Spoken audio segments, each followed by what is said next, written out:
The 11-minute mark refers to the point in time in the sauna experience where the experience changes from relaxation to this is very challenging and very intense. Mm-hmm. So I always say, hey, remember the sweat is a dynamic force. Well, that's what I mean by that. It's a dynamic force. So how can it cause relaxation and stress relief and also be a challenging experience? Because at the 11-minute mark, that's when people start struggling. They're like, oh my God, this is too much. I think I gotta go. But it's arbitrary. So, it seems to be about the 11-minute mark. It might be 10 for some people, it might be 12 for other people. It's kind of arbitrary, but it seems to happen about the 11-minute mark. So if it feels comfortable for the first 5 minutes, why not leave at that time? Right. So, people don't leave at just 5 minutes because if you did, it would be lame.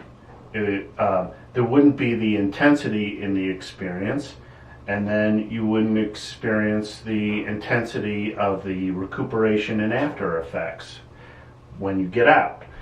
The flip side of that is, okay, why do you stay in longer than 5 minutes? Why don't you stay for 30 or 45 or an hour and a half?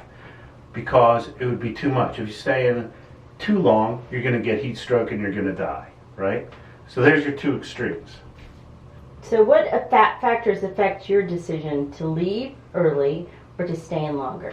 Okay, so that's what I want to get at, and that's what I think it's important to delineate or map out the psychological experience, what goes on through someone's mind at the 11-minute mark, to say, what are they getting out of sauna?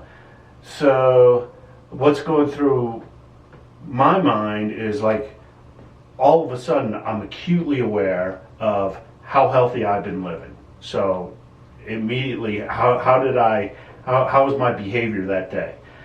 Am I thinking about, did I drink enough water before I came in and through the day? Was I eating healthy throughout the day?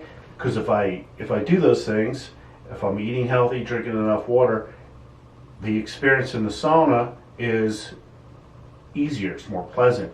I can stay in longer.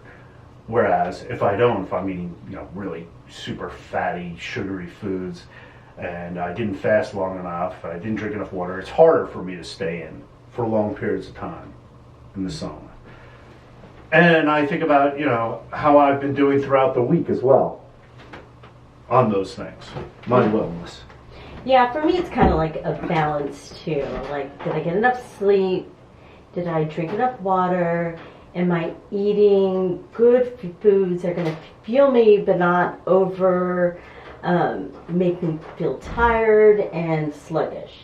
And if I've done all those things and I've done well at work and I've been able to get along with others really well, then my time in the sauna is easy breezy. So at the 11-minute mark, what kind of self-talk do you do? Okay, so I think there's two kinds of self-talk that you do in the sauna, negative and positive. So the negative self-talk is like, this is awful, I can't take it anymore, I gotta get out of here. Versus the positive self-talk is like, this is okay, I feel all right, everything's going all right, and this is gonna help me feel better. And those are the things that help me stay in the sauna. Now, when I say negative self-talk, that doesn't mean that it's a bad thing, because if you didn't have any negative self-talk and you just did positive self-talk, you just, try and stay in forever and you'd have heat stroke and die. Right. So it's helpful on either end. The extremes are where it makes it either not a good experience or it could even be dangerous. Right, and like we were saying before, that there's so many opposites kind of displayed in the sauna experience. That's one of them. Yeah. Yeah, you go in here for 15 minutes and then you jump right into a cold pool.